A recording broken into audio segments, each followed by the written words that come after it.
நம்ம சூப்பர் ஸ்டாருடைய கூலி படத்துக்கான புக்கிங்ஸ்லாம் ஓப்பன் பண்ணிட்டாங்க. புக்கிங்ஸ்லாம் பயங்கர வெறித்தனமாக நடந்துட்டு இருக்கு. ஆக்சுவலாக இந்த படம் ரிலீஸ் ஆகிறதுக்கு இன்னும் 5 நாள் இருக்குது. 5 நாளைக்கு முன்னாடியே ப்ரீ சேல்ஸில் மட்டுமே 50 கோடி ரூபாய்க்கு மேலே வந்து பார்த்தீங்கன்னா கலெக்ஷன் வந்துடுச்சு.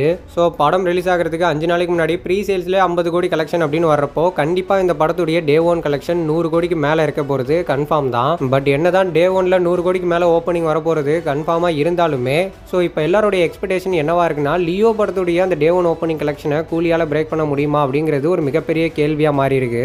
ஏன்னா நம்ம தளபதியோட லியோ படம் டே 1ல 148 கோடி ரூபாய் கலெக்ஷன் பண்ணியிருந்தது. அந்த படம் தான் நம்ம தமிழ் சினிமால இதுவரைக்கும் டே 1ல அதிகமான ஓப்பனிங் பண்ண படமாகவும் இருக்கு. ஸோ இப்போ அந்த லியோ படத்துடைய டே 1 ஓப்பனிங்கை கூலியால பிரேக் பண்ண முடியுமான்னு கேட்டா கண்டிப்பா அதுக்கான சான்சஸ் வந்து இருக்குன்னு தான் நான் சொல்லுவேன். ஏன்னா இப்போ நம்ம கேரளா ரீஜனே எடுத்துப்போம். கேரளாவில் வந்து டிக்கெட் புக்கிங் ஓப்பன் ஆன ஃபர்ஸ்ட் 5 மணி நேரத்திலே வந்து பார்த்தீங்கன்னா 3.5 கோடி ரூபாயை கூலி வந்து கலெக்ஷன் பண்ணிடுச்சு. அண்ட் இது எந்த அளவுக்கு ஒரு மேசிவான ரெஸ்பான்ஸ்னா நம்ம ரஜினி சாருக்கு லாஸ்ட்டாக அதிக ஹைப்ல ரிலீஸ் ஆன ஒரு படம்னா அது ஜெயிலர் தான். ஜெயிலருடைய டே 1 கேரளா கிராஸ் எடுத்து பார்த்தோம்னா ஓவராலாவே 5 கோடி தான் கலெக்ஷன் வந்திருக்கு. ஆனா இப்போ கூலிக்கு புக்கிங்ஸ் ஓப்பன் ஆன 5 மணி நேரத்தில் 4 கோடி ரூபாய் கிட்ட கலெக்ஷன் வரும்போது கேரளா பாக்ஸ் ஆஃபீஸ்லயுமே கூலி ஒரு மிகப்பெரிய சம்பவம் செய்ய போறது உறுதி தான். அண்ட் அது மட்டும் இல்லாம லியோ அண்ட் எம்புரான் படத்துடைய டே 1 ஓப்பனிங் கலெக்ஷனை கூலியால பிரேக் பண்ண முடியுமான்ற எக்ஸ்பெக்டேஷன் கேரளாலுமே கிரியேட் ஆயிருக்கு. ஓவர்சீஸை பொறுத்த வரைக்கும் நான் லாஸ்ட் வீடியோலயே சொல்லியிருந்தேன், நார்த் அமெரிக்கா ஜோன்ல இது வரைக்கும் அதிகமான டே 1 ஓப்பனிங் கலெக்ஷன் பண்ண ஒரு தமிழ் படம்னா நம்ம சூப்பர் ஸ்டாருடைய கபாலி தான். கபாலிக்கு டே 1ல $1.9 மில்லியன் கலெக்ஷன் வந்திருந்தது. ஆனா கூலிக்கு இப்போவே $1.4 மில்லியன் பிளஸ் கலெக்ஷன் வந்து பாத்தீங்கன்னா நார்த் அமெரிக்கா ஜோன்ல இருந்து மட்டுமே வந்துருச்சு. ஸோ கண்டிப்பா படம் ரிலீஸ் ஆகிறதுக்குள்ள 2 மில்லியன் பிளஸ் கலெக்ஷன் வந்துடும். ஸோ நம்ம டிஎன் ஓப்பனிங்கை பொறுத்த வரைக்கும் டிஎன்ல இது வரைக்கும் அதிகமான ஓப்பனிங் பண்ண படம்னா நம்ம விஜய் சாருடைய பீஸ்ட் தான். பீஸ்ட்டுக்கு 36 கோடி ரூபாய் ஓப்பனிங் நம்ம தமிழ்நாட்டில இருந்து மட்டுமே வந்திருந்தது.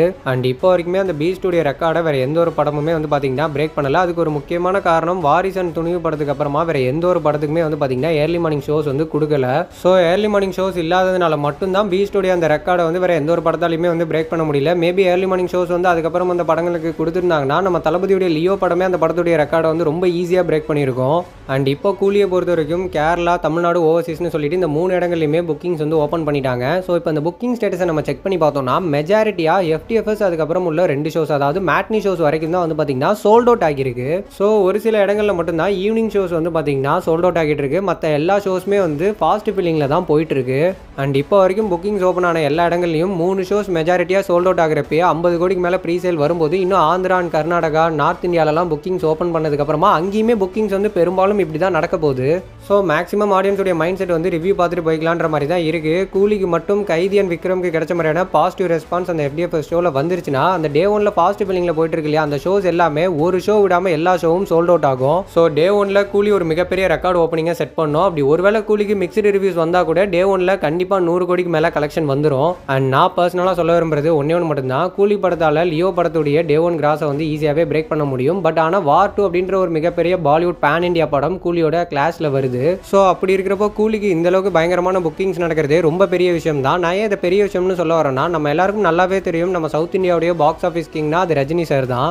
ஏன்னா இப்போ இந்த லாஸ்ட் 7 இயர்ஸாக தான் நம்ம சவுத் இந்தியன் படங்கள் வந்து கண்டினியூஸாக பாலிவுட் படங்களை டாமினேட் பண்ணுற லெவலுக்கு பயங்கரமான கலெக்ஷன்ஸ் வந்து பண்ணிட்டு இருக்கு. ஆனால் அதுக்கு முன்னாடிலாம் சவுத் இந்தியாவிலேருந்து ஒரு ஆக்டருடைய படம் ஹிந்தி பட லெவலுக்கு கலெக்ஷன் பண்ணோம் அப்படின்னா அது நம்ம ரஜினி சாருடைய படங்கள் மட்டும்தான். அதை நீங்கள் எல்லாருமே அக்செப்ட் பண்ணுவீங்கன்னு நான் நம்புறேன். ஏன்னா பேசிக்காகவே நம்ம சவுத் இந்தியன் ரீஜனை கம்பேர் பண்ணுறப்போ நார்த் இந்தியன் ரீஜன் வந்து ரொம்ப பெருசு. நீங்கள் வேணா 1000 கோடி அடிச்சா நம்ம சவுத் இந்தியன் படங்களே வேணாலும் எடுத்து பாருங்க, அந்த படங்களுக்கே மெஜாரிட்டி 500லேருந்து 700 கோடி கலெக்ஷன் வரைக்கும் நார்த் இந்தியாவிலேருந்து மட்டுமே வந்திருக்கும். அண்ட் இதுலேருந்து நம்ம புரிஞ்சிக்க வேண்டிய ஒரு விஷயம் என்னன்னா, நார்த் இந்தியன் ஆடியன்ஸ்க்கு ஒரு படம் பிடிச்சிட்டாலே போதும், அந்த படத்துக்கு ஒரு பெரிய கலெக்ஷன் நார்த் இந்தியாவிலேருந்து மட்டுமே வந்துடும். ஸோ இப்போ நான் இதை சொல்றதுக்கான ரீசன் என்னன்னா, இப்போ வார் 2 படத்தை பொறுத்த வரைக்கும் பாலிவுட்டோட ஒரு மிகப்பெரிய ஸ்பை சீரியஸ் பேன் இண்டியன் படம். அந்த படத்தில் இந்த ஜென்னுடைய மிகப்பெரிய சூப்பர் ஸ்டார்ஸான NTR and Hrithik Roshan sir வந்து நடிச்சிருக்காங்க.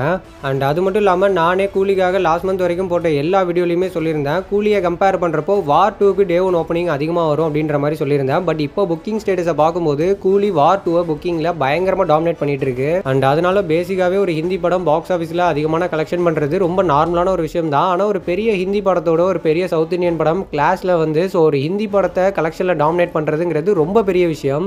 ஏன்னா இந்த ஜென்ரேஷனில் அதிக ஃபேன் பேஸ் அண்ட் மார்க்கெட் வச்சிருக்கக்கூடிய ஆக்டர்ஸை வந்து ரஜினி சார் டாமினேட் பண்ணுறாருன்னா கண்டிப்பாக அவரை நம்ம பாராட்டி ஆகணும். ஆனால் இது ஒரு சில பேருக்கு வந்து புரிய மாட்டேங்குது. இந்த படத்துக்கு இவ்வளோ ஹைப் இருக்கிறதுக்கான காரணமாக வந்து எல்லாருமே லோகேஷை தான் சொல்கிறாங்க. லோகேஷுடைய படம் அதனால மட்டும்தான் இந்த படத்துக்கு இவ்வளோ ஹைப்புன்னு சொல்கிறாங்க. நானுமே அதை அக்செப்ட் பண்ணுறேன். ஏன்னா நான் ஏற்கனவே ஒரு வீடியோவில் சொல்லியிருந்தேன், ஒரு பெரிய நடிகர் தொடர்ச்சியாக படங்கள் பண்ணுறாருன்னா அவர் பண்ணுற எல்லா படங்களுக்குமே சேம் ஹைப் வந்து இருக்காது. அவர் எந்த டேரக்டரோட சேர்றாரு, அந்த படத்தில் அவர் கூட சேர்ந்து யார் யாரெல்லாம் நடிக்கிறான்ற அந்த காம்போஸை வச்சு தான் ஒரு படத்துக்கான ஹைப் ஏறும் இறங்கும். இதுக்கு ஒரு எக்ஸாம்பிள் சொல்லணும்னா நான் விஜய் சார் வச்சே சொல்கிறேன். ஆக்சுவலாக விஜய் சாருமே ஒரு மிகப்பெரிய ஹீரோ தான். அவருமே ஏகப்பட்ட பெரிய படங்கள் பண்ணியிருக்காரு. பட் இருந்தாலுமே அவர் பண்ண படங்களில் லியோ படம் மட்டும் பெரிய ஹைப் உள்ள ஒரு படமாக தெரிஞ்சதுக்கான காரணம் என்னன்னா, ஸோ லோகேஷுடைய சினிமாட்டிக் யூனிவர்ஸ்குள்ள அந்த படம் வருமா வராதான்னு சொல்லி அந்த படத்துக்கு ஒரு மிகப்பெரிய எக்ஸ்பெக்டேஷன் கிரியேட் ஆச்சு, பெரிய கலெக்ஷன் வந்தது. ஆனால் அதுக்கப்புறம் ரிலீஸ் ஆன கோட்டுக்கு அவ்வளோ பெரிய எக்ஸ்பெக்டேஷன் வரவே இல்லை. ஆனால் ஒன்று மட்டும் உண்மையாக சொல்லி ஆகணும், லியோடைய இம்பாக்ட்னால விஜய் சாருடைய மார்க்கெட் வந்து டபுளாக எக்ஸ்பெண்ட் ஆச்சு. அதனால கோட்டு படத்துக்கு நெகட்டிவ் ரிவ்யூ வந்தாலுமே பெரிய கலெக்ஷன்ஸ் வந்தது.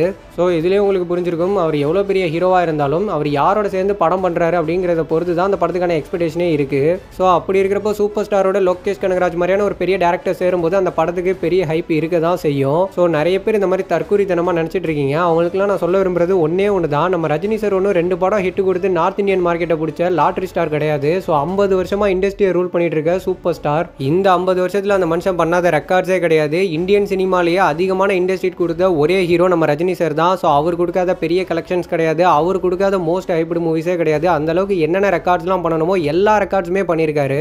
ஸோ இவ்வளோ ஏன் இன்னைக்கு பெரிய ஆக்டர்ஸாக இருக்கக்கூடிய நிறைய பேர் அவருடைய ஃபேன்ஸ் தான். ஸோ அவரை இன்ஸ்பயர் பண்ணி தான் வந்திருக்காங்க. அதனால தம்பிங்களா, நீங்கள் நம்பலனாலும் அதுதான் நிஜம். ஸோ இந்த வயசில் இவ்வளோ பெரிய ஸ்டார்டமோட இது வரைக்கும் இந்தியன் சினிமாவில் யாருமே கிடையாது. இதுக்கு மேலேயும் வருவாங்களான்னு எனக்கு தெரியாது. அண்ட் அதனால இந்த கலெக்ஷன் ரிப்போர்ட்லாம் வச்சுக்கிட்டு ஃபேன் வார்லாம் கிரியேட் பண்ணிட்டு இருக்காம ஜாலியாக போய் படம் பார்த்து என்ஜாய் பண்ணுங்க. ஸோ ஃபைனலாக கூலியோடைய டே 1 ஓப்பனிங் எவ்வளோ வரும்ன்ற உங்களுடைய ஒப்பீனியனை மறக்காம கமெண்ட்ல ஷேர் பண்ணுங்க.